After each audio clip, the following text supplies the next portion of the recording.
ابھی میں نے آپ سے کہا نا، جب ایک گھر میں ساس اور بہو رہے گی، ساس اگر اس گھر کی راجا رہے گی تو اس گھر میں وہی چلے گا جو ساس بولے گی.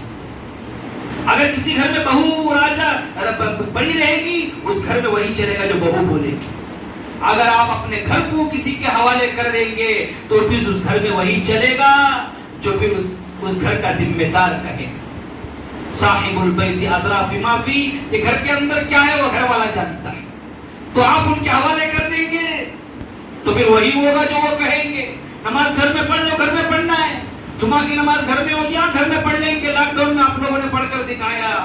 تو یاد رکھو، یہ خاکہ بخارا اور سمرقند، آپ میں ہر ایک آدمی اس کتاب کو پڑھو. اور جو میں نے کہا نا کہ 40 سال 70 سال حالات ایسے گزرے اس ملک میں کہ اس بڑھیا نے اس نوجوان سے کہا، خدا کے لیے میں آپ کو ایک نصیحت کرتی ہوں، آئندہ کبھی اس ملک کی طرف آپ سفر کرو گے، پھرنے کی نیت لے کر نہ آنا بلکہ اسلام پھیلانے کی نیت لے کر آنا.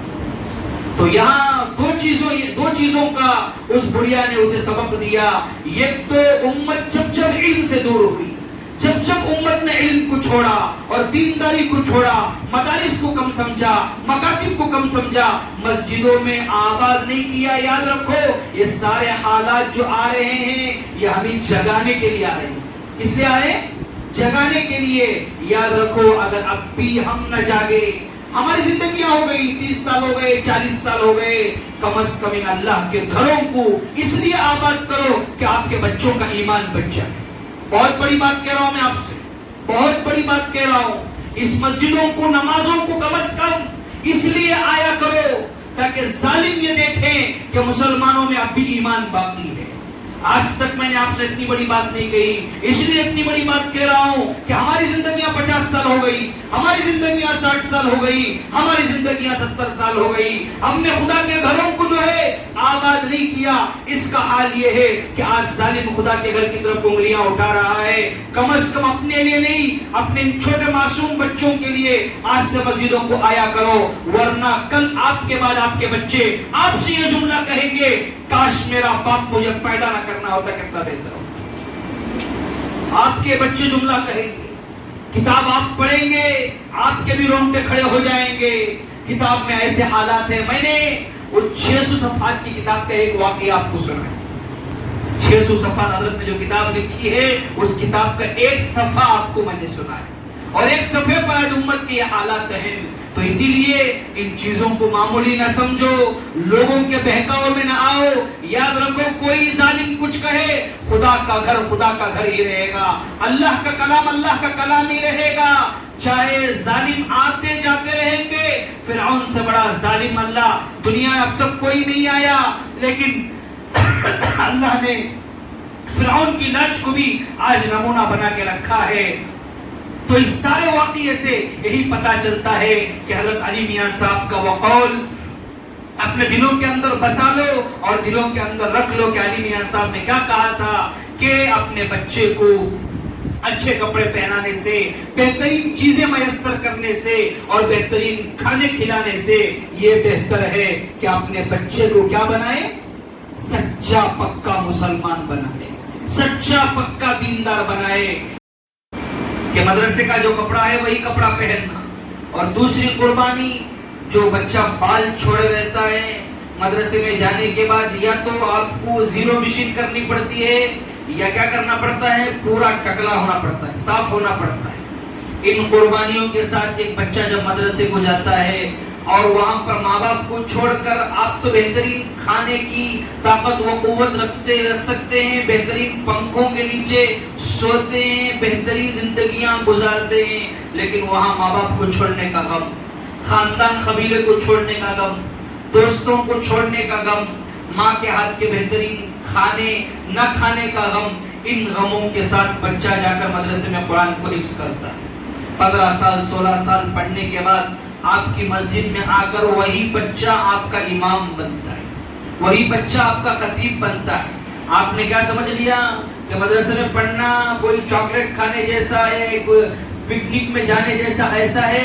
اس کے پیچھے قربانیاں لگتی ہے، اور جب قربانی لگے گی پھر زندگی نکھرے گی. تو میں کہہ رہا تھا کہ بخارا، سمرقند، تاشقند، یہ ایسی بستیاں ہیں جہاں امام بخاری پیدا ہوئے تھے، جہاں امام مسلم پیدا ہوئے تھے، جہاں فقی ابو اللیث سمرقندی رحمۃ اللہ علیہ پیدا ہوئے تھے، اور ان بستیوں میں بیٹھ کر انہوں نے بخاری کتاب لکھی، اور ان بستیوں میں بیٹھ کر انہوں نے امام مسلم اپنی کتاب مسلم شریف لکھے، اور وہی بستی میں بیٹھ کر ترمذی نے یہ ترمذی کتاب لکھی۔ یہ ایسی بستیاں جہاں ہر طرف قال اللہ قال رسول پڑھا جاتا تھا۔ اس لیے حضرت علی میاں صاحب رحمۃ اللہ علیہ ایک جملہ حضرت نے ہندوستان کی تاریخ کے بارے میں اور ہندوستان کے احوال کو سامنے رکھتے ہوئے، حضرت علی میاں صاحب کو اللہ نے بہت بڑا مقام و مرتبہ دیا تھا۔ یہ وہی پہلے عالم دین تھے جن کو عرب دنیا نے چنا تھا کہ ان کے ہاتھ سے کعبۃ اللہ کا دروازہ کھلوایا جائے۔ یہ پہلے عالم دین تھے، اور جن کی کتاب ماذا خسر العالم فی انحطاط المسلمین، اللہ نے اس کتاب کو اتنا بڑا مقام و مرتبہ دیا تھا، اتنا اللہ نے اس کتاب کو مقبولیت دی تھی۔ یاد رکھیں، انسان زندہ ہوتے ہیں لیکن کوئی لوگ ان کو جانتے نہیں، اور بہت سارے لوگ مر جاتے ہیں، مرنے کے بعد بھی لوگ ان کو جانتے نہیں ہیں، لیکن قابلیت ہونا یہ کوئی کمال نہیں ہے، مقبولیت ہونا یہ کمال ہے۔ اللہ نے حضرت کی کتاب کو اتنا بڑا مقام دیا تھا کہ آج بھی آپ جاؤ مکے اور مدینے کے ممبر پر، وہاں کا امام کہتا ہے قال ابو الحسن علی الندوی فی کتاب ماذا خسر العالم ہاکذا وہاکذا۔ حضرت کے اقوال آج بھی ممبر رسول پر نقل کیے جاتے ہیں۔ تو حضرت نے عام مسلمانوں کے لیے جملہ کہا تھا کہ تم اپنے بچوں کو بہترین کپڑے پہنانے سے بہتر، بہترین کھانا کھلانے سے بہتر، اور بہترین زندگی گزارنے سے بہتر آپ اپنے بچوں کے جہاں بہترین کھانے کی فکر کرتے ہیں، جہاں بہترین کپڑے پہننے کی فکر کرتے ہیں، جہاں اپنے بچوں کی بہترین آرام کی فکر کرتے ہیں، اس سے 10 گنا زیادہ اپنے بچوں کی اس بات کی فکر کریں کہ میرا بچہ بہترین مالدار بننے سے، بہترین دنیا دار بننے سے اور بہترین انسان بننے سے آپ اس بات کی فکر کریں کہ میرا بچہ ایک سچا پکا مسلمان بن جائے۔ کیا بن جائے؟ ایک سچا پکا میرا بچہ مسلمان بن جائے۔ آپ نے بہترین کپڑے پہنائے، آپ نے بہترین کھانے کھلوائے، آپ نے بہترین ایئر کنڈیشن کمروں میں اپنے بچے کو رکھا، لیکن یاد رکھیں آپ نے ایک سچا پکا مسلمان اس کو نہیں بنایا۔ خدا کے گھر کو بھیج کر، دین کی تعلیم دلا کر اسے یہ نہیں بتایا کہ اللہ کا کیا مقام ہے، نبی کا کیا مقام ہے، مسجد کیا ہے، مکتب کیا ہے، مدرسہ کیا ہے، بہترین سچا پکا مسلمان نہیں بنایا۔ میں نے آپ سے کہا نا کہ آنے والی آندھیاں، آنے والے فتنے، آنے والے حالات اتنے کٹھن ہیں کہ نبی کی ایک ایک حدیث آج کے دور کو رکھ کر اس بات کی گواہی دیتی ہے کہ نبی نے آج کے حالات سے پہلے ہی سے امت کو آگاہ کر دیا۔ آج ایسے ماں باپ کے بارے میں کیا کہنا جو اپنے بچوں کو کالجوں کو بھیجتے ہیں، جو اپنے بچوں کو کام کے لیے بھیجتے ہیں۔ خدا نے بیٹی اس لیے دی کہ آپ بیٹی کو کمپنی کو بھیج کر جاب کروا کر آپ بیٹی کا پیسہ کھائیں۔ آپ کو خدا بیٹی اس لیے دیا کہ آپ کی بیٹی کے ساتھ امت کیا کیا حالات کر رہی ہے، امت کیا کیا کھلواڑ کر رہی ہے، آپ خود دیکھ رہے ہیں۔ تبھی باپ پر جنت واجب ہوگی جب باپ بیٹی کو پیدا کرنے کے بعد بیٹی کی تربیت کرے۔ وہ امانت جو اللہ نے آپ کے ہاتھ میں دی ہے وہ امانت دار کے ہاتھ میں لوٹا دے، اس وقت آپ کی ذمہ داری ہے۔ لیکن آج امت جو ہے اس بات کو نہیں سمجھ رہی ہے، بہترین کھلا رہے ہیں، بہترین پنا رہے ہیں۔ آج ماں ننگی ہو کر پھر رہی ہے اور ساتھ میں فیشن کے نام پر، اسٹائل کے نام پر، عیاشیوں کے نام پر خود ماں اپنی بیٹی کو ننگا کر رہی ہے۔ ایسے مائیں کل قیامت کے دن حشر کے میدان میں کھڑے ہو کر حضرت فاطمہ کو کیا جواب دیں؟ جو حضرت فاطمہ نے کہا تھا کہ میرا جنازہ اندھیری رات میں اٹھانا، کہیں ایسا نہ ہو کہ میرے جنازے پر کسی غیر محرم کی نگاہ پڑ جائے۔ میری بات سمجھ میں آ رہی؟ حضرت فاطمہ نے کیا کہا تھا؟ حالانکہ دنیا ہی میں جنت کی خوشخبری مل گئی تھی، دنیا ہی میں اعلان ہو چکا تھا کہ فاطمہ سیدۃ نساء اہل الجنہ، کہ فاطمہ جنتی عورتوں کی سردار ہے۔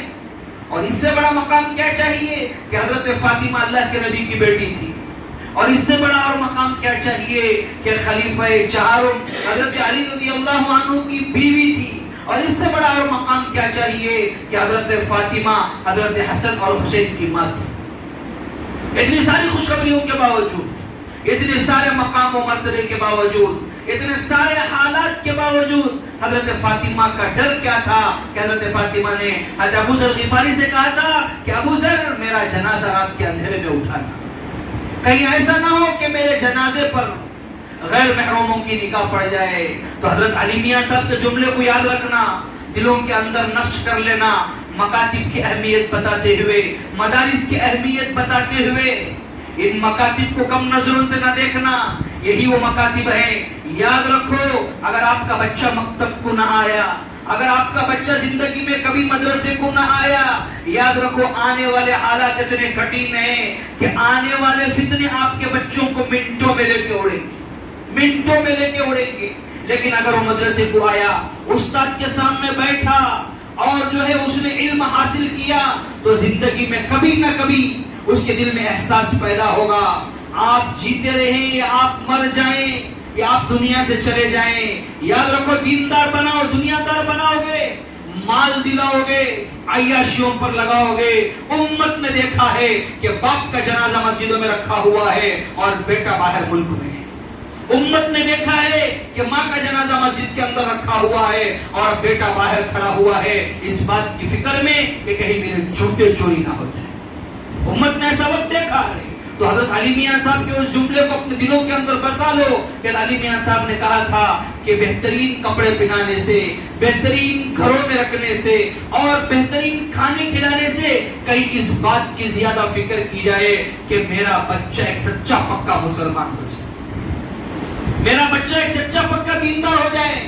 اور یاد رکھو، آج بھی قبرستانوں کو جاؤ، قبرستانوں میں دیکھ لو، بہت ساری خبریں ترس رہی ہیں، بہت ساری خبریں یاد کر رہی ہے، اور خبروں کے اندر اگر وہ دوبارہ خدا ان کو زندگی دیتا تو خبر سے باہر آ کر آپ حضرات سے کہتے کہ دیکھو ہم نے اپنے بچوں کو دنیا دار بنایا، ہم نے اپنے بچوں کے لیے بنگلے چھوڑ کے گئے، ہم نے اپنے بچوں کے لیے عیاشیوں کے پیسے چھوڑ کے گئے، تم زندگی میں یہ غلطی نہ کرنا، یہ سارے مال کو ختم کر کر اپنے بچے کو دنیا دیندار بنا دینا، اتنا تو فائدہ ہوگا کہ آپ کا بچہ ہفتے میں ایک مرتبہ صحیح یا قبرستان کو جب بھی آئے تو صحیح اس بات کی فکر کرے گا کہ میرا باپ یہاں آرام کر رہا ہے، چلو میں اپنے باپ پر سورہ فاتحہ پڑھ کر بخل دوں، اتنا تو فائدہ ہو جائے گا۔ بچے کو مسجد کو نہیں لاؤ گے، بچے کا تعلق مدرسے سے نہیں جوڑو گے، بچے کا تعلق مکتب سے نہیں جوڑو گے، یاد رکھو اللہ کے نبی کی وہ حدیث آج کے زمانے پر صادق آتی ہے، میں کیا میرے سے زیادہ آپ حضرات کے علم میں ہے، آپ حضرات نے خبروں کو سنا ہے، دیکھا ہے کہ اللہ کے نبی نے کیا کہا، بادروا بالاعمال فتنا کقطع اللیل المظلم، اپنے اعمال میں جلدی کرتے رہو، فتنے تمہارے گھروں میں رات کی تاریکی کی طرح داخل ہو رہے ہیں، تو بدل کر لی۔ لیکن اللہ تبارک و تعالیٰ نے قرآن کے بارے میں کہا اِنَّا نَحْنُ نَزَّلْنَا الذِّكْرَ وَإِنَّا لَهُ لَحَافِظُونَ، ہم اس قرآن کو اتارے ہیں اور ہم اس قرآن کی حفاظت کی ذمہ داری اللہ تبارک و تعالیٰ نے اپنے ذمے لے لی۔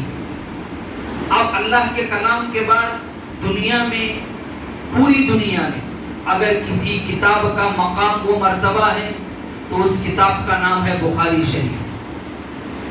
اصح الکتب بعد کتاب اللہ الصحیح البخاری، اللہ کی کتاب کے بعد سب سے بڑا اگر کسی کا مقام ہے تو بخاری شریف کا مقام ہے، جس کو امام بخاری رحمۃ اللہ علیہ نے لکھا ہے۔